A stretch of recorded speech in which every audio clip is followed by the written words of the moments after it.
Thanks for joining us from Sydney. It's a great effort to come across, and obviously it's okay to get out of Sydney to Perth, and this is a very special day for you. Yeah, it is. It's great. Finally, your Premier opened the borders, and we can actually visit. So, no, it has been a tough year, but everyone's got through it. We just heard from Trevor, and we talked about, I know George McKeljic is here today, and I know how incredibly proud he would be. He talks about the tall, skinny kid from Dampier playing footy up there. Were you pleased that George contacted Nizzy and the Eagles to say, I reckon my nephew might be able to cut it? Certainly. I think in hindsight, when it first started, I played footy for the Dampier Sharks. I loved footy. I supported the West Coast Eagles. And I think we had a really close family. So the lucky thing for me is that George, who had a huge impact on my career, probably kick-started it and then helped all the way along. So, really proud to call myself a McKeljic as well, and to represent the family. Tell us a bit about the time trials and the transition from Dampier Sharks. No disrespect to the Dampier Sharks, but they're not much good. And then you come down to play AFL footy, and you've just got to train, and training's a bit harder than it would have been up at Dampier Tuesdays and Thursday nights. Yeah, it's a little bit different. I think, the good thing about Dampier was we had a trial along the beach and the oval was there, and the time trials you had were a little bit different to West Coast. You just had to run along, and if you sat on a park bench, you sat there, you waited for the group to come back and joined in. And that started at about February or March, and it was a bit of a shock to the system when my first ever pre-season was with an AFL team. And what was it like? How long do you reckon it took Dean Cox to get into a position to be a regular AFL player and learn the game and know what it took on and off the field? Probably took until 2004, 2005. I think, I was really fortunate throughout that period that I could have Michael Gardner to really model my game on. And I think when I first got there, I wasn't at the fitness level that was required.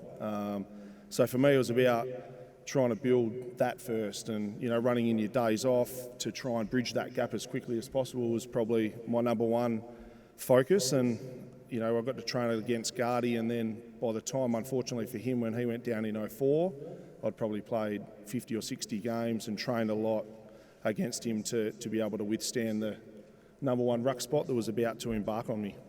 Nizzy confirmed what we've all said. You go in as a ruckman, you're 6'7" and a bit, and you're a midfielder. You could run. Did you feel like you had that massive advantage over other ruckmen because of your athletic nature, and you just said, I'm going to go get some ball as well and not just be a tap ruckman? I think by looking at those vision, I've actually lost a little bit of weight since the time, but I think one thing I wanted to try and really focus on is, once the ruck contest is done, that's what I wanted to focus on solely, was to be able to produce for my midfield when they needed me. And that was around the contest, and to try and get the ball to them as much as possible. And from there, it was about how can I have an impact as well. And I think once I built my fitness base and I was confident in that the longer the game went, at some stage I thought I'd get my opponent, whether it was at the back end of the first quarter or late in the game. I thought if I'll try and outrun them and expose them as much as I could, and eventually that took shape. And it was a fair dink of midfield, wasn't it? You must have, when you walked out there and you have to hit it into a position, into space or into a spot, you basically knew you were going to have the handy troops at ground level doing the thing. What was that like? Oh, it's unbelievable. I think, and the good part about it is they make you look good.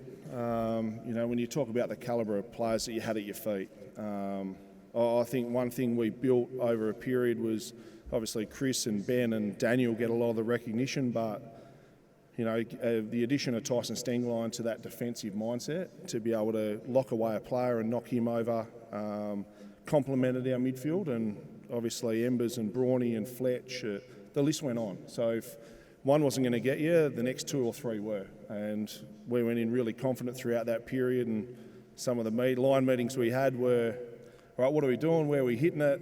Okay, well, who are we exposing? And let's just go and play. So they went really quick, and there wasn't too much about the opposition we really worried about. Are you handing over the baton to a bloke called Nat Nui? What was that like? Oh, it's unbelievable. Obviously, we play the same way. You probably do. You don't undersell yourself. I think one thing, and that's the best part about, I suppose when you first start, you look up to people, and the relationship you have with senior players when you get to a footy club to try and learn as much as you possibly can off them. And I think it flipped dramatically when Nick got to the footy club, and it was all about how quick I could develop him and put time and spend time. He copped a lot of criticism from people like yourself, Tim, throughout the period that why can't he take a mark? And it was, well, there's so many other things that certain people can do. And, for him to highlight that, and obviously still now to watch his growth and the way he's developed is really rewarding, that you've had a little impact in what he's done. Wembley D-grade Premier, mate, 1989, kicked the winning goal, just to let you know. Can I just ask you, 2006, so you make up for 2005, you win the grand final, and that famous shot, the arms in the air, you've won it. Do you look back at that and go, that was about as special as it gets?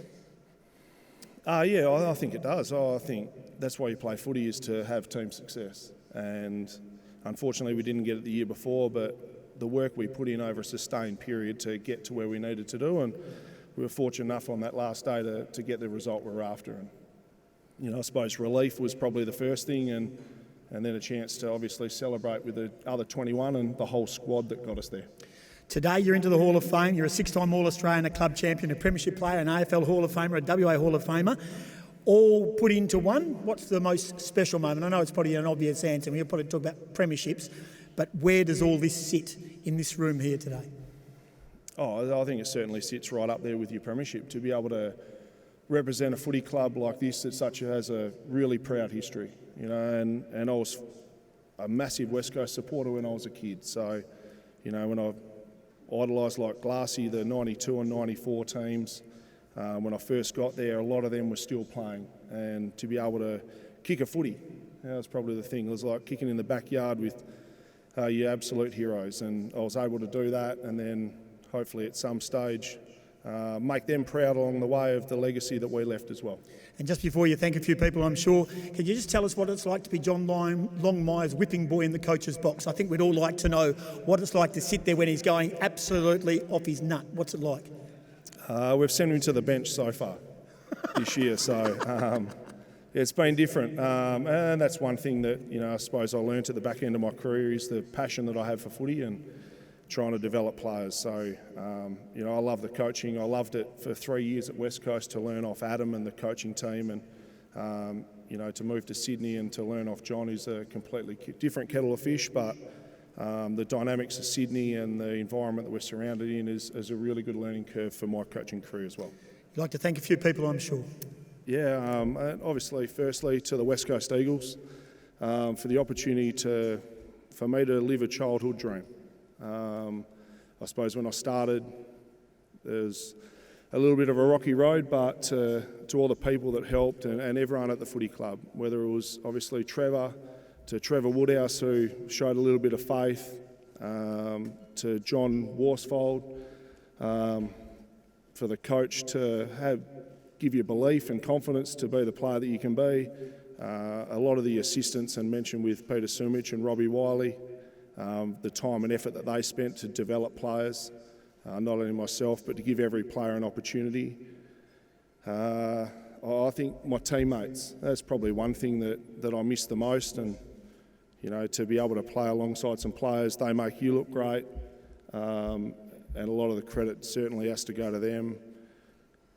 To my family, I think I brought Charlotte, my little daughter, to Kerry, and to what they do and support that they give for both myself and for Charlotte and Isabella.